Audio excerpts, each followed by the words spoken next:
Welcome to the Lord and Richards Show, a program that will enable you to become more financially independent and prosperous from a biblical point of view. Tune in each week to learn how to prosper through good markets and bad. Now, here's our co-hosts, Colin Richards, your biblical investment advisor, and Dylan Schoonover.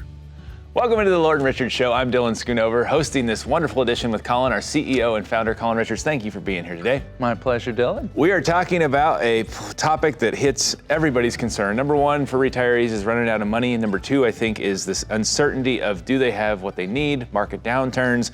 Obviously, recently we had a pandemic, regulatory changes, which we see often. And so how do we navigate all this? How do we put it together? What if 2008 happens again? Like, that's a real fear for people. And hopefully you've got some solutions for us. Well, I do, Dylan, but first let me point out the two extremes. I think the one extreme is excessive fear, and the other extreme is excessive optimism.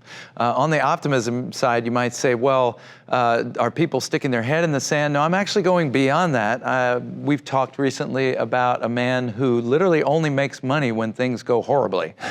He loses a little bit of money all the time because he's always shorting the market and always positioned to take advantage of disasters. So that may be a little bit of an extreme approach. But what I do see often, on the other hand, is excessive pessimism. While we want to be prepared and we're going to talk about solutions, sometimes clients sit down and they get a little overwhelmed. My first piece of advice is turn off the news, okay? Mm-hmm. In our offices, you'll see that we have beautiful, tranquil scenes of lovely places that you can go to in the world, and we don't have the news airing because I don't want my clients stressed out as they're coming to sit down with me. And so also sometimes maybe turning down our social networks that are a little on the negative side. I've seen clients positively make changes in who they spend time with simply because the folks that they're with all the time are dragging them down mentally and discouraging them and having them focused on everything that goes wrong. I personally am an optimist. I believe we live in an amazing country and in an amazing time. Thank goodness, for example, for modern healthcare. You know, back in the old days, if you picked up a disease today that could be cured with a pill, they might have burned you at the stake. And so quite a different world that we live in, and I'm grateful for it. Yeah, I would agree, certainly. Please, no burning at the stake. No matter what happens today on the show, no burning at the stake for me, please. But definitely something that is still something you reference when you're talking about building a financial plan, because you do want to look and say, okay, if something really negative adverse happens, we are prepared for it, right? Yeah, and what I like to talk about is what are those things? Because a lot of things you're insured against. Clients will come in again just kind of consumed by fear, and so therefore they feel like they need to just keep all their money in cash, for example. That's often a reactionary move when you don't know what to do. I don't know, should I invest in oil? Should I invest in gold? Well, these are volatile commodities, and the answer is yes, maybe, but not with all your money. And so on the one extreme, again, the optimistic extreme, we see people just kind of dump all their money into commodity and hope and go for broke, and that's literally what happens. But on the other extreme, people are going all in on cash, and they're just sitting on that money. Here's the good news: is most of the things that we can imagine happen have happened. You referenced the pandemic. Believe it or not, we have history on that, right? If we could just go back a little bit further in our thinking, we can look at historical events that mirror just about anything we've faced. You say, well, what about like black swan events, like the Two Towers and so forth? Well, believe it or not, there were people writing about these types of things and the possibility of them happening even before they happened. And so I like to say forewarned is forearmed. And part of our job at Lord & Richards is to help you think through, well, what are the things that we're worried about and afraid of, and what can we put in place in your portfolio and in your plan to alleviate those fears and concerns. How often do you see clients appreciative but also surprised at the depth of what you're talking about with them? Well, I usually don't try to bring up all the things that can go wrong because most people are usually pretty well versed in catastrophes because of what they're hearing on the radio or the TV or what they're hearing from their friend group. But so I'm often the calming influence. But at the same time, we do bring up things that are normal, regular, cyclical things that are likely to happen. For example, top one on the list here is market downturns. Why would we ever be surprised at that when it happens every 7 years on average? And by market downturn, I'm specifically talking about a bear market, greater than a 20% decline. For many clients, that's simply intolerable.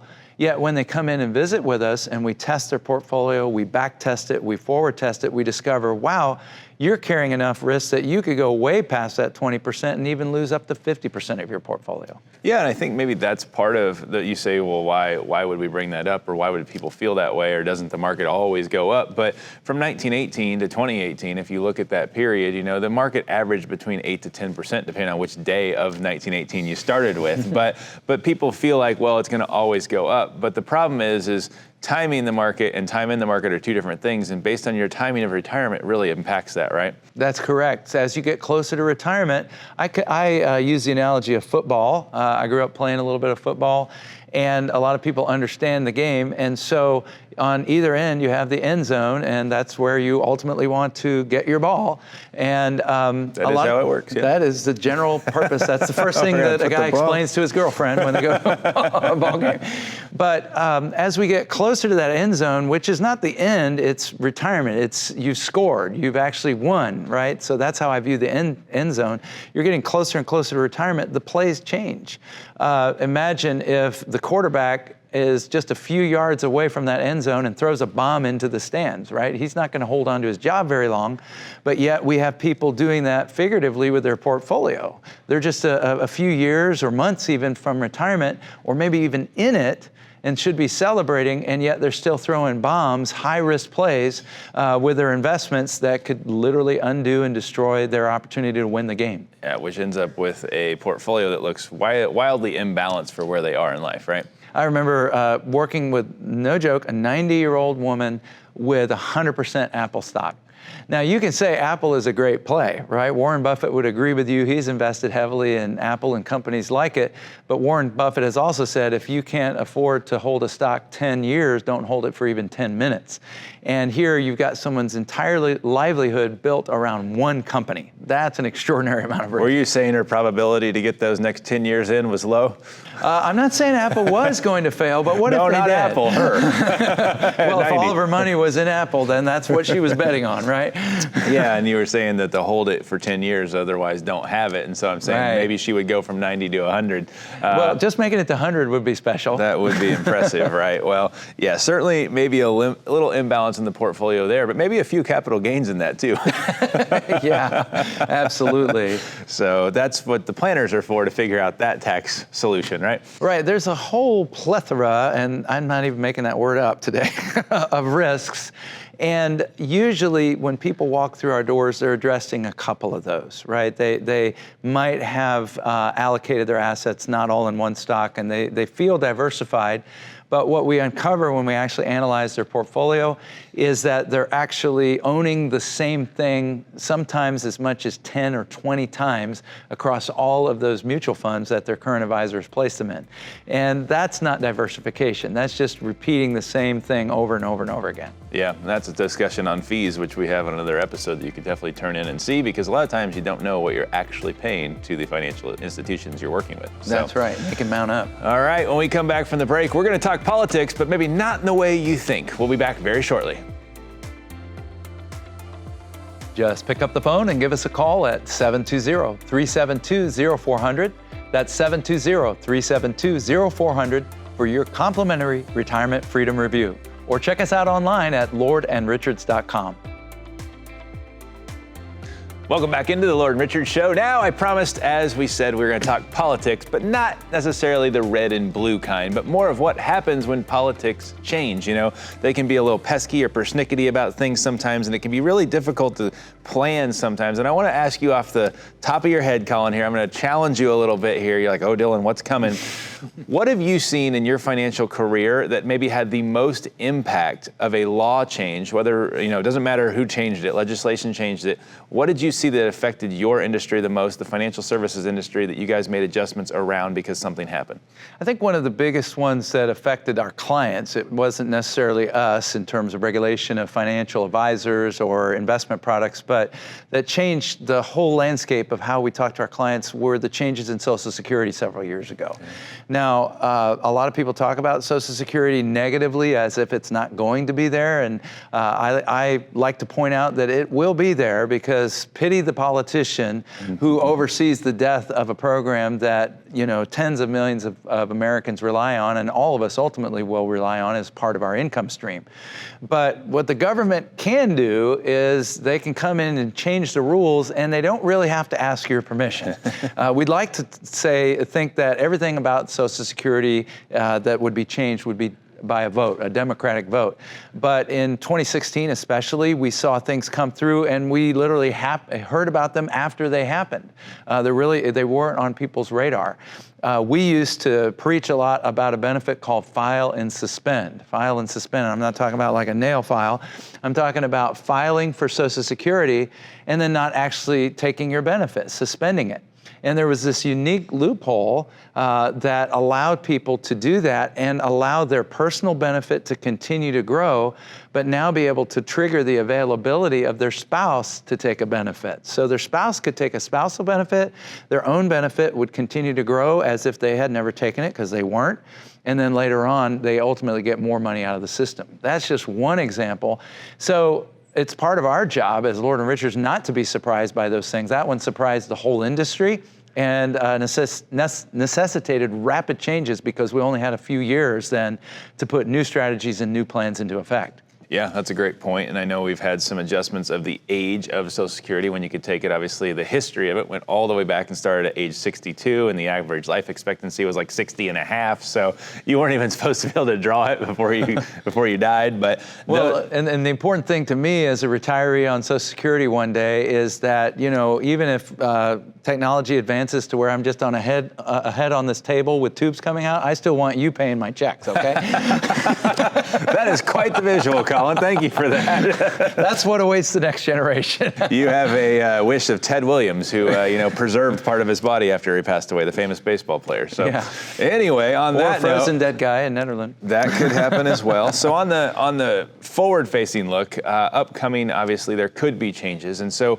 how do you build that financial plan to account for that? Because you don't know necessarily what's going to happen, but hopefully whatever you do and whatever the team at Lord & Richards does builds in the unexpected to the best of their possibilities. So what does that look like? Well, there's a word that financial advisors aren't supposed to use, but it's a real word, and it's called guarantee. Guarantee. And sounds good. Yeah, we've heard this from salespeople all our lives. This has a money-back guarantee, right? If you don't like it, you can get your money back. Well, there's another kind of guarantee that I can actually talk about. When people go through rough times, they worry about the strength and stability of the institutions and the investments, right? The markets drop catastrophically like they did in 2008, again in 2020, 2022. And people say, is there any place I can go for real safety and security through tumultuous times? And the truth is, there is such a place. Insurance companies and banks were designed into our financial system to be the financial backing. We might think, oh, that's the government, but it's really the job of these financial institutions, and then the government comes alongside of these institutions and adds additional layers of backing. And so whether we're talking about banks, we have things like FDIC, the Federal Deposit Insurance Corporation, which will back up a certain amount of deposits. We have, on the insurance company side, we have the state guarantee associations. Like, we said guarantee. No, it's with a Y, so you can say it, guarantee with a Y. But those also provide backing for people who have their investments in insurance products, which include annuities. And so one of the things I point out is, what have been the safe places when everything goes to pot? Well, if we're talking in the Depression, it was actually insurance companies bailing out banks. The image of armored cars pulling up to the bank's back door as the money was given out through the front door. It's like It's a Wonderful Life. That's exactly right. And we can have runs on the bank, right? We saw this possibility recently in the bank failures that started to mount up. Yeah. And we've learned there's literally only one thing that can happen that stops that from occurring, and it's for the government to come in and say, we will guarantee and back those assets even beyond the FDIC, which was an extraordinary move, as you saw multiple bank failures, and you saw the government say, look, we're going to take the limit off that, and we're going to back up everybody's deposit. So seeing what the government is willing to do is reassuring. But then you also have places like insurance companies. No fixed insurance company lacks what is called a reserve, okay? So they have to have a reserve, a federally mandated reserve, over and above what you actually put in. So take a fixed annuity as a product example. If you put $100,000 in, that insurance company actually has to have not only your $100,000, but typically 3, 4, 5, 6, 7% above and beyond that. So that's a legal reserve. Banks are a little different. They have what's called a fractional reserve, and that's why they're a little shakier in my opinion, because they only have to have a fraction of what you put in on hand, and that's why runs can occur. So we like to tilt a little bit more towards insurance when it comes to ensuring your retirement, guaranteeing your income, making sure you're places that traditionally can withstand those kinds of severe headwinds that we've seen in the past. That makes sense, because obviously you don't want to have a situation where the unexpected ends up flooring you because your plan wasn't built for, well, this could happen or that could happen. And there's a general sentiment is that at some point we've passed the one big beautiful bill to keep taxes locked in, I think until 32, correct me if I'm wrong on that. But beyond that, there seems to be a need potentially that taxes will rise in the future. Well, we have this thing called unfunded liabilities, and heard of that. Yeah, people have heard about that. What it means is that the government has made commitments, long-term commitments, to programs like Social Security, programs like Medicare, Medicaid, other types of spending within the government budget. And as you know, the budget gets passed on an annual basis, right? As we record this, we're going through another government shutdown, and everybody's kind of got used to it. The stock market's not even reacting anymore. But yet, what that means is there is no actual promise to pay, but we have committed ourselves to trillions and trillions of dollars of future expenses. It's like basically looking out into the future and saying, well, I'm gonna buy a new car every year for my house, and I don't know how I'm gonna pay for it, but I'll figure it out next year, right? That's what the government has done. And so with that in mind, if we're in a traditionally low tax bracket, we're running up deficits, the national debt is now well beyond anybody's belief that it could ever arrive at, a multiple of gross domestic product. Where do we go? Is the government going to be disciplined enough to stop spending so much? If you believe that, please give me a call. But other than that, they have the other side of the income and expense. They're going to try to raise income, and another word for income is revenue. And we have a whole department dedicated to making sure there's plenty of that.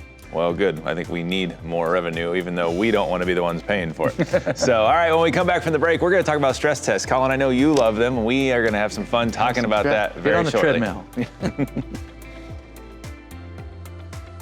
Just pick up the phone and give us a call at 720-372-0400. That's 720-372-0400 for your complimentary retirement freedom review. Or check us out online at lordandrichards.com.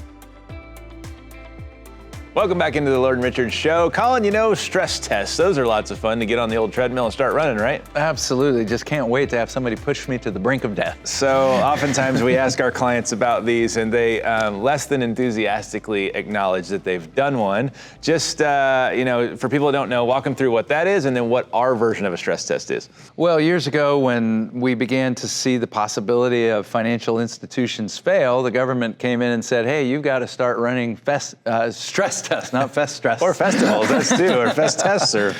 And so when those were instituted, the idea was let's pretend we're having a disaster, not actually have one. And so we've kind of borrowed that concept and said in the safety and security of our beautiful offices at Lord & Richards with our beautiful landscape photography, our warm, delicious cookies and a cup of coffee or tea, let's pretend that the market collapses, or let's pretend that, Dad passes away earlier than we had expected, or let's pretend that somebody loses a job. And how are we going to react to that? Those are called stress tests.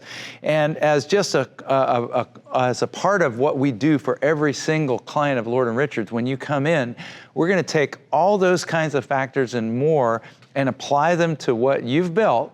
And hopefully you've built something great and wonderful, but we're just going to put that extra pressure so that you're not going out into the great unknown of retirement with no idea of how well you could stand the stresses that can affect you, such as market downturns and health crises. Typically, tell me if I'm wrong, typically I think when people come in, their portfolios are usually out of line from a risk perspective. So when you stress it, there's usually some changes that are, pop up pretty quickly that we go, oh, we diagnose this needs some help.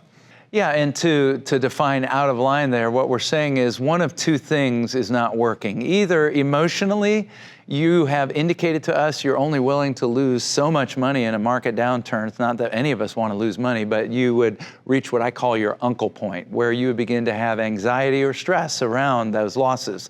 And people share that with us through a fun little exercise I do called the Pyramid of Doom, right? But also the Pyramid of Opportunity. And in that exercise, we literally nail down a number, a percentage, and we call that your safety percentage, and we try to eliminate the possibility of that ever happening. But a lot of times when people come in, they've never had that exercise. Their financial advisors are not equipping them in that way. And so when we apply the stress test, maybe somebody says, I wouldn't want to lose more than 20% of my portfolio, and we discover if we take it back through real historic markets, what you own today, and we were to simulate what would happen if those markets crashed again, we discover people are way over those kinds of limits, and that requires an adjustment. So that's on the emotional side, but then we're going to also find out your risk capacity mathematically and scientifically. Maybe you're comfortable. Maybe you're like, I don't care about risk. The market takes half out. I'm comme ci, comme ça. I'm easygoing. Well, maybe that's the case for you emotionally, but mathematically, you're going to run out of money before you run out of life, and we want to fix that. Yeah, that is not going to work too well. And so there are tools that we use to buffer risk, obviously. And so, you guys probably walk through this all the time, but let's make sure the viewers understand of what's happening. You're looking at, first maybe an adequate emergency fund and reserves, and, what's your insurance situation look like as you get into retirement? Because sometimes people lose benefits, right? Once they retire, they may not still have those benefits. So kind of walk us through all the safeguards you have in place there. Well, I love that word buffer and safeguard. Literally, there is a product that we offer called a buffered ETF. People know about exchange-traded funds. It's like a mutual fund, but it's a very low-cost, unmanaged version that tracks typically an index. So it might track the same path as the S&P 500, an index of 500 stocks that give us a feel for how the growth portion of the stock market is doing. Or it might track the NASDAQ, okay, more of a technology-weighted index. But it's your way of owning a piece of the market that's larger than one stock, but only have one position that you can trade. It's convenient.